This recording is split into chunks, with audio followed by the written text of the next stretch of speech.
Hello guys, I welcome you all to the day 157 of our series, and in today's session we are going to learn some more usages of must, and this is going to be the very last session on must. Now let's get started, and here is your yesterday's task. So let's have a look at it first. Here you were supposed to complete the idioms or set phrases in each sentence. So first is dash what, I have got a new job. So it would be guess what. Next is I don't think he has the ability to do it, but you never know. But you never know. Next is what on dash are you doing here? What on earth?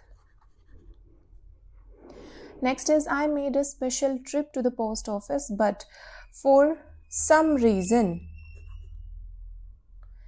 they closed early. Next is I have to dash. France are a good team, even though I'm English, means even though I'm British. So I have to admit. Next is he won all the matches, so no dash, he's delighted. So no wonder. Next is all things being dash, I think we will lose. So here all things being equal. Next is we went trekking in the desert, and dash it or not, believe it or not. Believe it or not, it started raining. Now let's move to the next exercise. And here you were supposed to fit the suitable or appropriate idiom or set phrase in between the statement or at the end of it. Do you know if it is open? So, by any chance,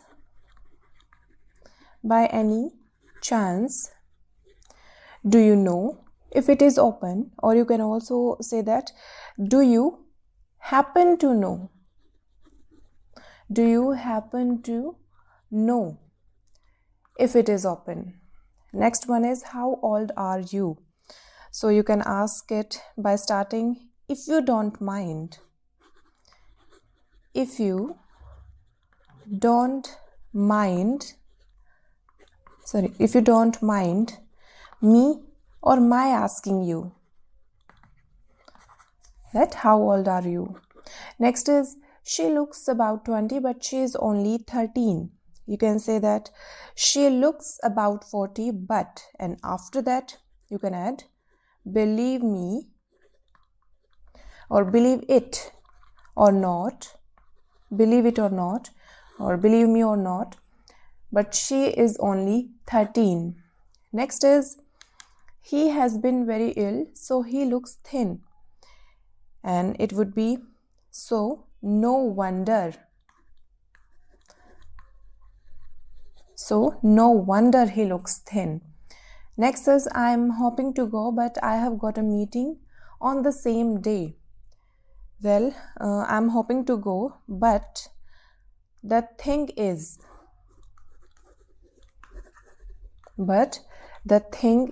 and after that you can state your excuse here. Next is there are many exceptions. There are many exceptions, but I think men are better cooks than women. So there are many exceptions, but all things being equal.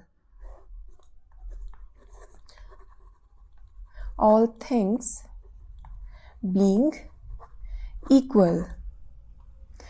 Next is the book is as violent as all his others. So the book is every bit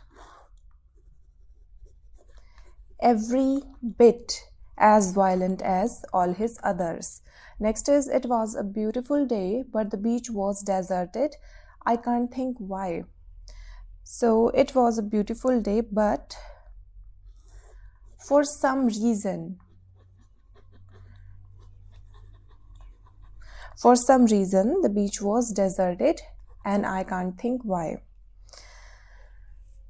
Now, by now we have already done the introduction part, and Next is a conclusion of something certain, this part also, and necessity and obligation part 2. So now in today's session we are going to learn this thing in detail, the difference between must and have got to.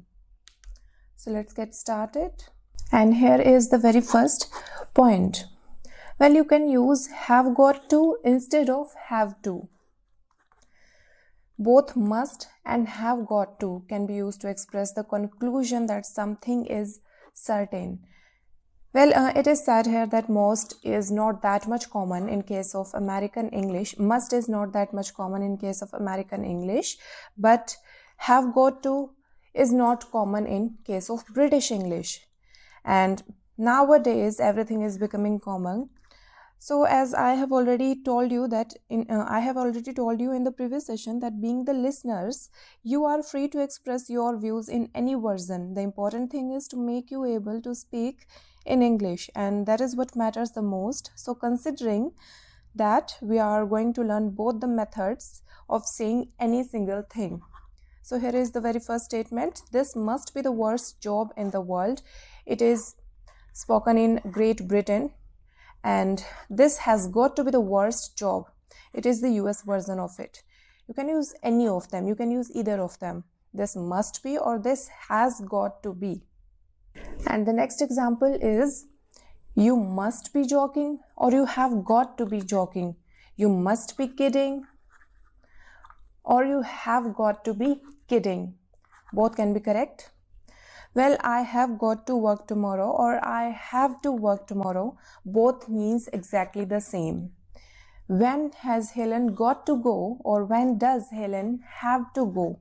Again, it doesn't matter which form you are using. Any structure is correct if you are using it in correct context. And the negative form of must is does not have to.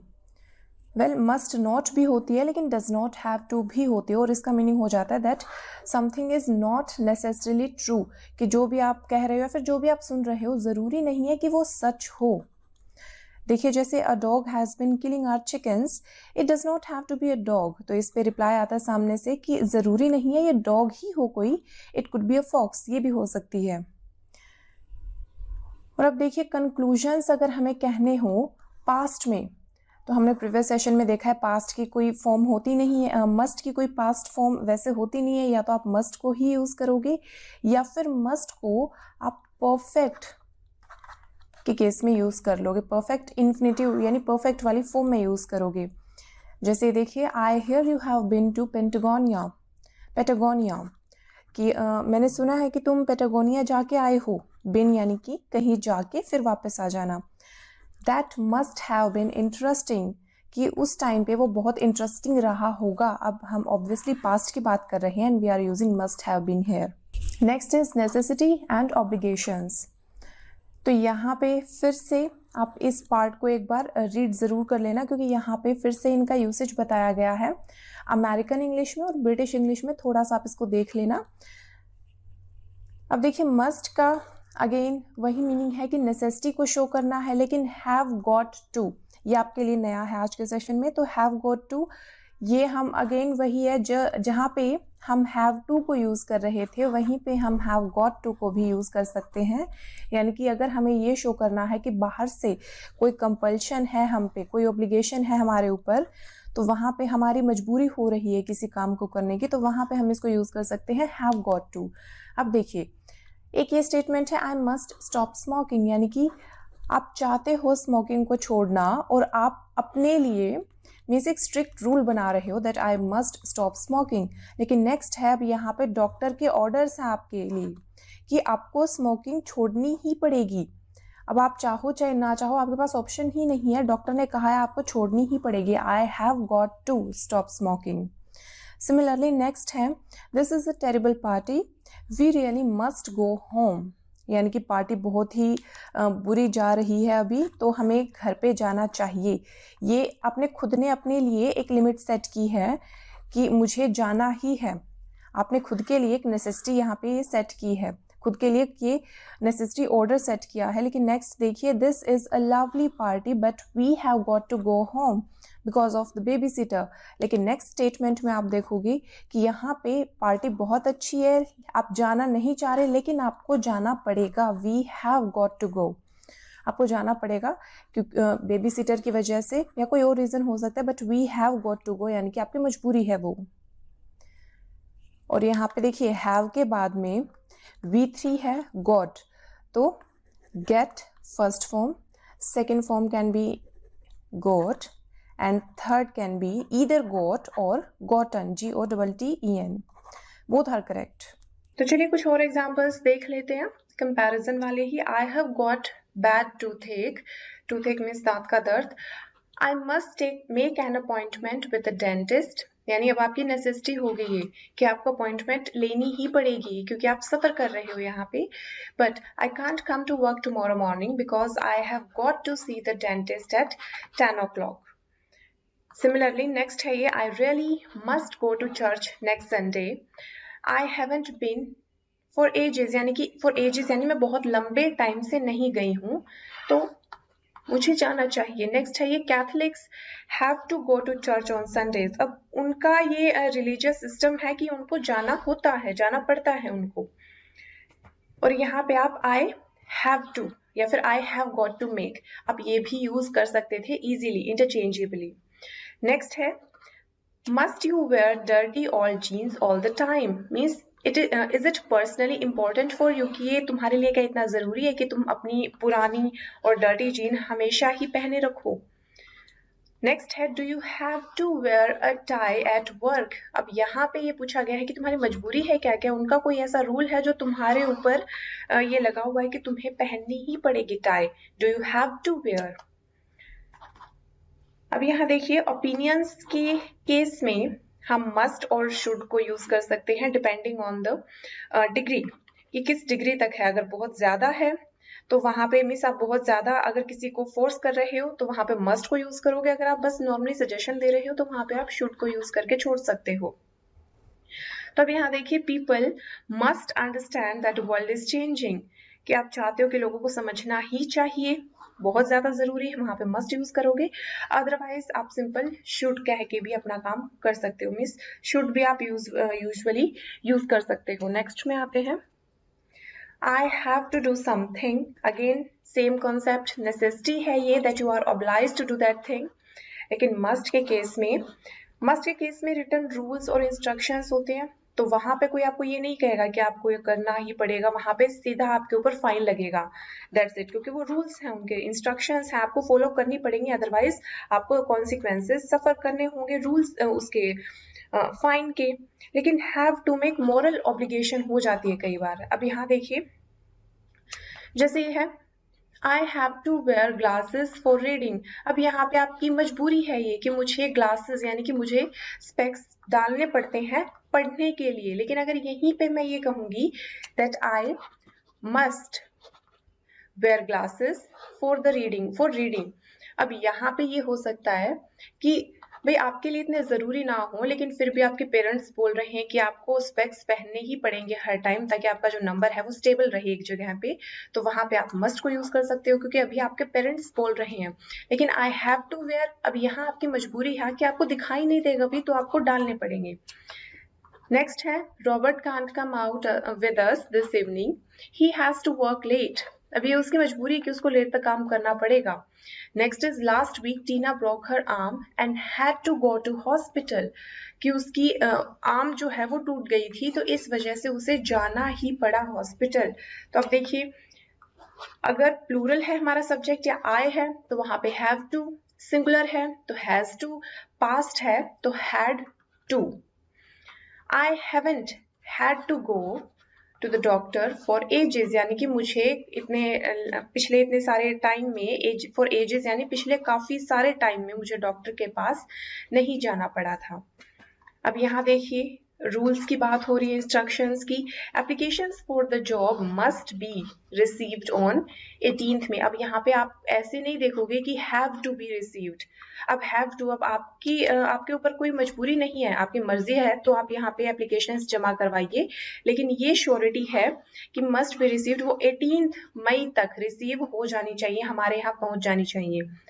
Next है seat belts must be Warne. अब again यहाँ पे necessity है, अगर आप नहीं डालोगे तो फिर आपको फाइन भरना पड़ेगा, आपके ऊपर फाइन इम्पोज कर दिया जाएगा। नेक्स्ट है फ्यूचर ऑब्लिगेशन। अब फ्यूचर के लिए हमें विल को यूज करना होता है, but again you cannot use will and must together or at adjacent position. In that case you have to go by will, have to or must. Either will, have to or must, इन दोनों में से आपको एक ही use करना पड़ेगा। अब जैसे यहाँ देखिए You can borrow my car, तुम ले सकते हो मेरी car, but you will have to bring it back before 10, कि तुम्हें लानी ही पड़ेगी 10 बजे से पहले। आप ये भी यूज कर सकते थे You can borrow my car but you must bring it back before 10। आप यहाँ पे must भी यूज कर सकते थे। और देखिए कई बार क्या है I will have to, अब will से भी फ्यूचर को शो किया जाता है, और आप ये पढ़ चुके हो टेंस के केस में that I am going to do something और I am going to have, इससे भी आप इससे भी आप डिनोट कर सकते हो फ्यूचर को। और अगर पॉसिबिलिटी आपको कम दिखाई दे रही है तो माइट यूज कर दोगे, तो ज्यादा पॉसिबिलिटी है तो मे, एक्सट्रीम श्योरिटी है तो मस्ट। इनकी डिग्री इस तरह से होती है लोवेस्ट माइट के केस में, मॉडरेट मे के केस में, और एक्सट्रीम मस्ट के केस में। देखिए when you leave school you will have to find a job. अब यहाँ पे अगेन फ्यूचर की ऑब्लिगेशन की बात हो रही है कि जब तुम स्कूल छोड़ोगे तो उसके बाद में तुम्हें जॉब ढूंढनी ही पड़ेगी, यू विल हैव टू। चलिए नेक्स्ट में आते हैं। They can't repair my computer so I will have to buy a new one। वे मेरा कंप्यूटर रिपेयर नहीं कर पा रहे या फिर नहीं कर सकते, इस वजह से मुझे नया लेना पड़ेगा, I will have to buy। अब देखिए will को आप is, am, are, going to इससे भी आप रिप्लेस कर सकते हो will को। तो यहाँ पे will have to था और यहाँ पे नेक्स्ट में है I am going to have to, बस इतना सा डिफरेंस है will और I am going to।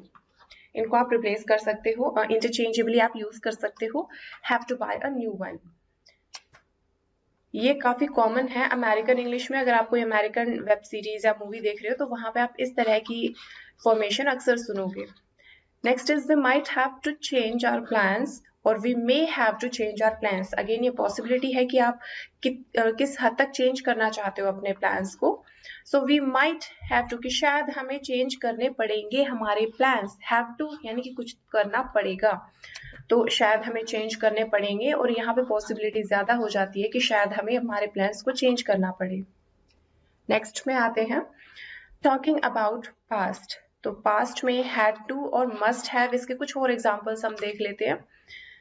अब यहाँ देखिए Edna isn't in her office, she had to go home, कि वो अपने ऑफिस में नहीं है, मीन्स उसे घर जाना पड़ गया होगा, she had to go home.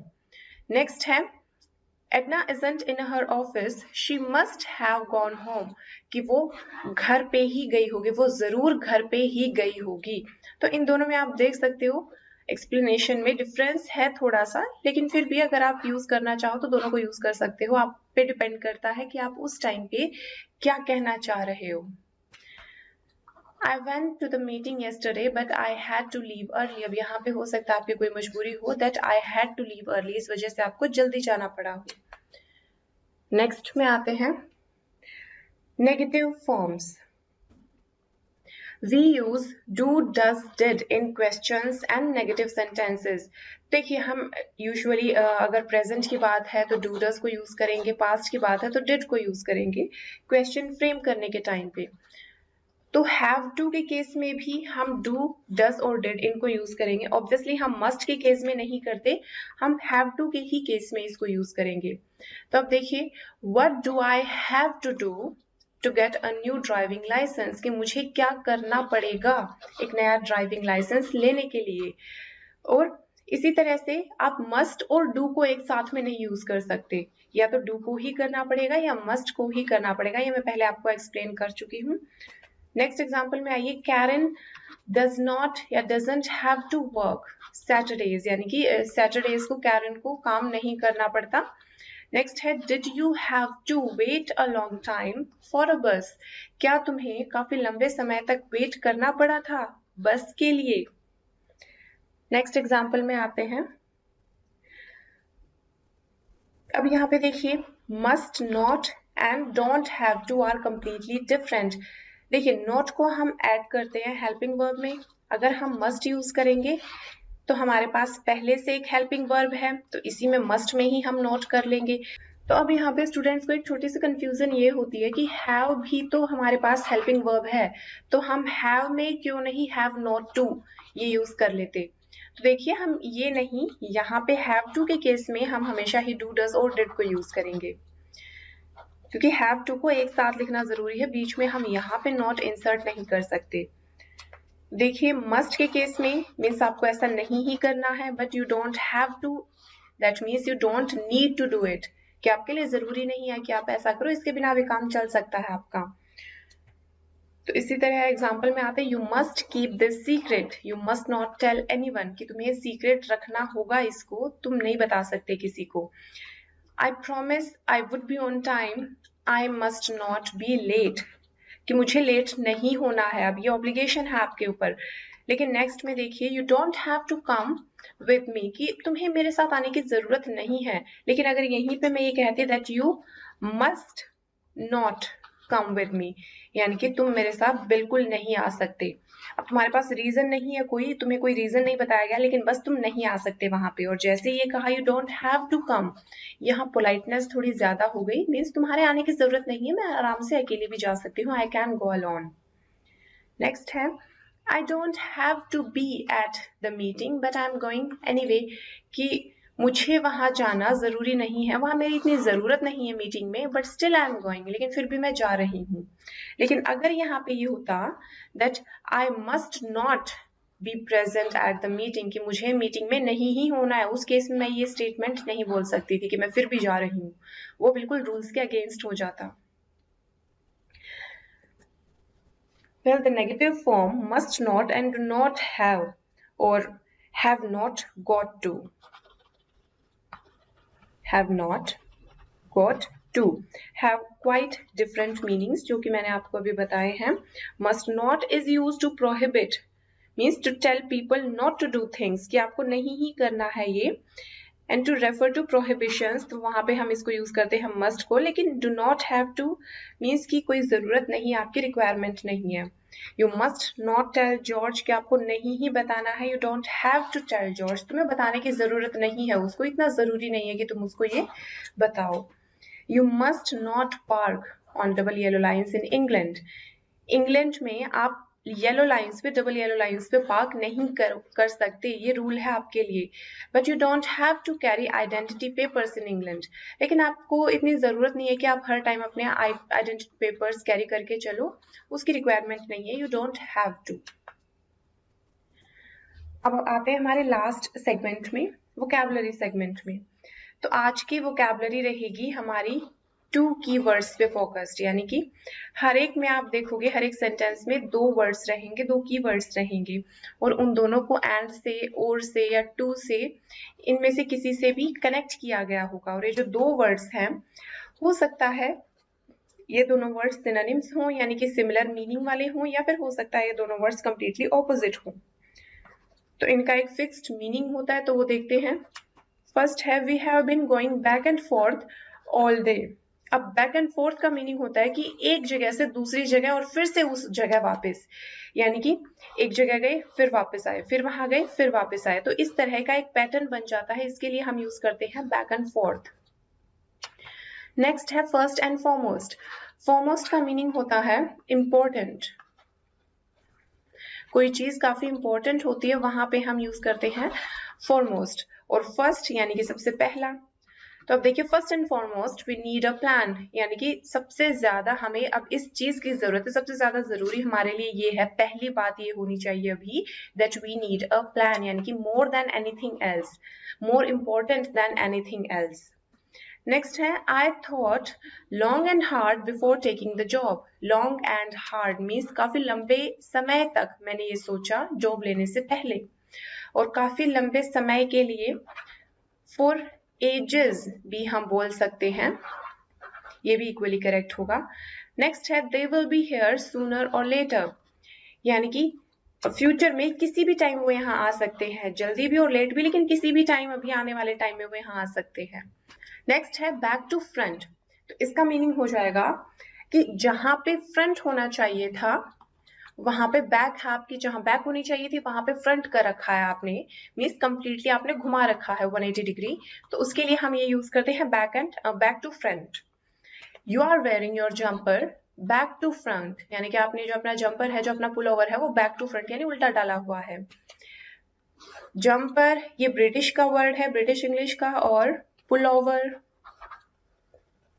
या फिर स्वेटर जो हम बोलते हैं, स्वेटर अमेरिकन का वर्ड है।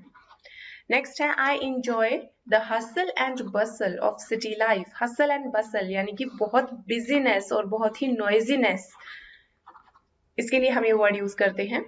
नेक्स्ट है I learn how to use a computer by trial and error. आपने एक मेथड का नाम सुना होगा, हिट एंड ट्रायल मेथड, कि जब तक आप सक्सेसफुल ना हो जाओ आप वहां पे हिट करते ही रहो, यानी ये मैथ्स में आपने पढ़ा होगा, वही उसी का वर्जन है ये ट्रायल एंड एरर, कि आप ट्राई करते रहो, गलतियां करते रहो, अल्टीमेटली आप सक्सेसफुल हो ही जाओगे। जब तक नहीं होते तब तक ये कंटिन्यू रखो। तो वही है process of trying to solve a problem in different ways until you are successful, कि जब तक तुम सक्सेसफुल नहीं हो जाते अलग अलग तरीकों से गलतियां करते रहो और सीखते रहो। Next is what are our aims and objectives. Usually किसी भी जॉब इंटरव्यू में इस तरह के वोकैब यूज होती है, एम्स एंड ऑब्जेक्टिव्स, यानी कि जो चीज आप अचीव करना चाहते हो। दोनों सिनोनिम्स हैं, ऑलमोस्ट सिमिलर मीनिंग है, बट स्टिल इन दोनों को एक साथ में यूज किया जाता है। Next is rules and regulations. यहाँ पे भी इनका मीनिंग तो यही होता है, रूल। हालांकि रूल अगर इतना आपने बोल दिया तो रेगुलेशन की जरूरत नहीं थी, but still they are used together. That is against the rules and regulation means that is against the rules. Next है law and order। तो यहाँ पे law and order का खैर आपको मीनिंग पता होगा, लॉ के बारे में ही ये बोला जाता है। So who is responsible for law and order, यानी कि law and order यानी safe and peaceful condition in society। हम कहते हैं ना law and order situation maintain रहे, यानी पीसफुल जो सिचुएशन है सोसाइटी में, कि जहाँ पे सभी लोग कानून का पालन करते हैं, वो मेंटेन रहे, तो वो होती है law and order situation. Next है ब्राइट एंड चेयरफुल। दोनों आप देखोगे सिनोनिम्स हैं और इनका मीनिंग यही होता है कि बहुत ही अच्छा होना, कुछ happy and lively. Max was very bright and cheerful today. Next है सेफ एंड साउंड। अब इन दोनों में भी अब देखोगे आप, दोनों ही एक सिमिलर डायरेक्शन में फोकस कर रहे हैं, यानी सिनोनिम्स हैं एक दूसरे के, और इनको अक्सर साथ में यूज किया जाता है। सेफ एंड साउंड यानी कि सुरक्षित, बिना किसी नुकसान के। The children got home safe and sound, के बच्चे सुरक्षित घर पहुंच गए। नेक्स्ट है I am sick and tired of this weather. Sick and tired of यानी कि मैं परेशान हो गई हूं, मैं इरिटेट हो गई हूं, इस मौसम की वजह से मैं इरिटेट हो गई हूं, I am annoyed about it. और इसके लिए आप ये भी यूज कर सकते हो फेड अप विद समथिंग, यानी कि वही है फेड अप, अनॉय हो जाना, किसी से इरिटेट हो जाना। Next is pick and choose, means choose only those things that you like और वांट। पिक करना, एक एक चूज करना, एक एक चीज जो आपको पसंद है पूरे ग्रुप में से, वो एक एक चूज करके आप निकाल रहे हो, यानी कि आप वो चीजें चूज कर रहे हो जो आपको पसंद है या फिर जो आप चाहते हो। देखिए he badly needs a job so he can't really afford to pick and choose, कि अभी तो उसको एक जॉब चाहिए, अभी वो ये नहीं कर सकता कि ये जॉब मुझे अच्छी नहीं लगती, मैं इसको चूज नहीं करूंगा, दूसरी मुझे अच्छी लगती है, मैं सिर्फ इसी को चूज करूंगा। अभी के लिए चॉइस नहीं है उसके पास, अभी के लिए उसके सिर्फ नेसेसिटी है कि उसे जॉब चाहिए ही चाहिए। अगर 3-4 जॉब होती उनमें से वो एक चूज कर सकता था। Next is they were pushing and shoving behind अस। पहले तो इसका मीनिंग देख लेते हैं। शोव, शोव का मीनिंग हो जाता है धक्का देना। पुश का भी वही सिमिलर मीनिंग है। They were pushing and shoving behind us यानी कि हमारे पीछे वो धक्का दे रहे थे। इसके अलावा एक इसको भी हम साथ में ही यूज करते हैं, इस सेट फ्रेज को, ब्राइबरी एंड करप्शन। पहले तो इसका मीनिंग देखते हैं ब्राइब का। ब्राइब, इसे एज अ वर्ब भी यूज किया जा सकता है, एज अ नाउन भी। एज अ नाउन इसको यूज करेंगे यानी कि एक नाम की तरह, तो इसका मीनिंग हो जाता है रिश्वत। एज अ वर्ब यानी अब यहाँ एक्शन होगा कोई ना कोई, तो रिश्वत देना, उसके लिए हम ब्राइब को यूज करते हैं। और ब्राइबरी उस पूरे प्रोसेस को कहते हैं, is the offering of money और अनदर इंसेंटिव, या तो हो सकता है आप मनी दे रहे हो, या हो सकता है आप कुछ और चीज उसको दे रहे हो, कोई और प्रॉपर्टी आप उसको दे रहे हो। टू समबडी टू परसुएड होता है राजी करना। ये आप नोट जरूर करते रहा करो इस तरह के वर्ड्स। परसुएड काफी अच्छा वर्ड है ये। Persuade them to take part in an activity, ताकि वो कोई काम करे, और ये यूजुअली कोई डिसऑनेस्ट काम ही होता है जिसके लिए आप रिश्वत देते हो।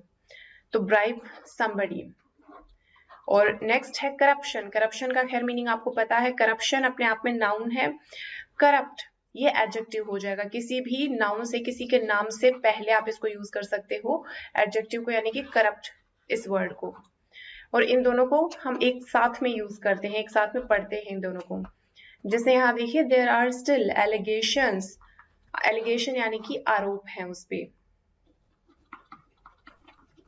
आरोप हैं, of bribery and corruption in the police force. Allegation की स्पेलिंग आप जरूर देख लेना, एक होता है ALLIGATION, ये वो वाला एलिगेशन है जो आप मैथ्स में पढ़ते हो, मिक्सचर एंड एलिगेशन। मैंने देखा है अक्सर स्टूडेंट्स यहाँ गलती करते हैं, मिक्सचर एंड एलिगेशन में आई वाली स्पेलिंग रहती है, लेकिन ALLEGATION इसका मीनिंग होता है आरोप लगाना।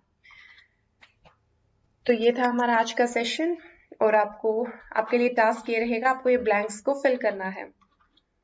सो guys, thanks for listening and just keep practising.